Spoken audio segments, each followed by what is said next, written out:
Ассалаумағалейкум, армысыздар, құрметті көрермендер. Бүгінгі Әулие-Ата діни танымдық бағдарламасының қонағы еркін күрестен облыста, республикада жүлделі орындарға ие болған, Жамбыл облысында еңбегі сіңген, төс белгімен марапатталған, Қасым-Жомарт Тоқаевтың халық алғысы төс белгісімен марапатталған, қазіргі таңда Шу ауданы номер 36 спорт мектебінде еркін күрес жаттықтырушысы Есімбеков Әлімжан Мұхитұлы. Әлімжан Мұхитұлы, біздің бағдарламамызға қош келдіңіз. Қош көрдік. Ал ендеше бірінші сұраққа көшсек, жалпы спортқа қалай келдіңіз, өзіңіздің жетістіктеріңіз туралы және спорттың пайдасы туралы айтып өтсеңіз. Және де өзіме келер болсақ, мен өзім Шу ауданы Қонаев ауылында дүниеге келгем.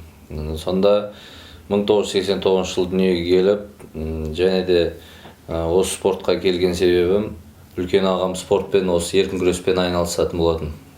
Өзіміздің отбасымызда екі ағам бар еді. Сол екі ағам да өз спортқа жақын еді. Соны үлкен ағамның өзі еркін күреске қатысқаннан кейін 6 жасымнан сол кісіге еріп, сол кісі өзі ертіп апарып, күреске жетелеп апарып, күреске қатыстырасы, күреске осындай себеппен келген болатын, ағамның көмегімен. Оның 6 жасымнан бастап күрестік, спортқа келдік, жүлделі орындарға ие бола бастадық. Облыс ұттым бірінші 32 салмақ килограммда өзім. Одан республикаға шыға бастадық. Республикада да жүлделі орындарға ие болып жүрдік. Енді өзім айта кеткенде мастер спорта ондай орыннан емес, көбінесе травмада жүріп қалдық, сондай себептермен.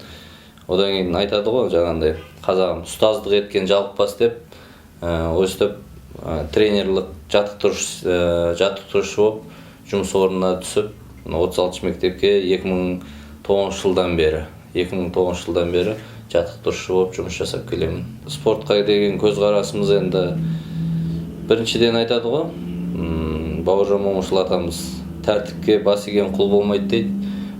Біріншіден дисциплина, тәртіп, спортқа ең керек нәрсе осы. Көбінесе осы спорттан алғанымыз тәртіп болды. Және де көбінесе ағайымыз өте қатал болатын. Қатсуев Рамазан деген ағайымыз бар, әлімге дейін бар. Сол кісінің тәлім тәрбиесін алдық. Сол кісі талай жарыстарға шығарып, өте қатал кісі болатын. Сол кісінің арқасында біз де осындай жетістіктерге жетіп жатырмыз. Мына келесі сұрағымыз, бағдарламамыз діни танымдық болғаннан кейін, мына діни экстремизм деген тақырыптың, өзекті тақырыптың көріністері, сол көріністерге жеке өзіңіз көзқарасыңыз туралы айта кетсеңіз. Бұл өте орынды сұрақ қойдыңыз. Бізде көбінесе күрес болғаннан кейін спортта біздің көбінесе балалар иманға жол бұрған. Көбісі намазхан болып келеді. Сонан өз көзқарасын діни экстремизм салдарынан көптеген адамдардың санасы уланып, теріс жолға түсіп бара жатқан адамдар көп. Және де діни экстремизм адамдар арасында іріткі салып, және де өшпенділік отын тұтатуға, қан төгістер ұйымдастыруға жол ашады. Мен өз көзқарасым пиғылы бөтен қазақтың болмысына жат ағымы, бұл діни экстремизм деген. Мұсылман халқы, қалай айтсам болады, тілмен де, қолмен де зиян келтірмейтін халық. Және де қиянат жасамайтын кішіпейіл халық болады, мұсылман халқы. Келесі сұрағымыз, өзіңіздің жаттықтырушы болып жұмыс атқарған уақыт аралығында шәкірттеріңізден жеткен жетістіктер жайлы айтып өтсеңіз. Шәкірттер демекші, шәкірттерім жақсы жетістіктер көрсетті. Ауылымызда, жаңа Қонаев ауылының өзіміздің ауылымыздан Тоқымбеков Ғани деген жігіт болды. 94 жылғы бала болатын. Сол жігіт ең бірінші оқушым, жақсы көрсеткіш көрсеткен. Қазақстан Республикасының 2 дүркін жеңімпазы атанған. Және де жылын ұмытып отырмын, мен Мәскеу қаласында өткен халықаралық турнирларда гран-при иегері атанған етін. Содан кейін уже артынан балалар көзқарасы өзгерді әбден. Жас балалар артынан ере бастады. Жаңағы оқушым жарыстан келгеннен кейін балаларға айтып, міне ағаларың бірінші орын алып келді, міне осыған қарап сендер де тәрбие алыңдар деп біразын айтып едік. Балалардың көзқарасы өзгеріп, уже күреске деген көбісінде қызығушылығы артып, ауылдың жастары уже көбірек күреске келе бастады. Соның арасында мысалы кейіннен артынан ерген балалар Майымгенов Рүстем, ол да облысты, Жамбыл облысын 4 рет ұтқан бала. Және де тағы айта кетсек, кейіннен міне осында 2019 жылы Тагиров Ислам деген оқушы болған.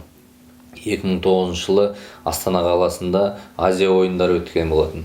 Сол Азия ойындарында 92 килограмм салмақта Тагиров Ислам деген оқушым күміс жүлдеге ие болды. Екінші орын алды, былайша айтқан кезде.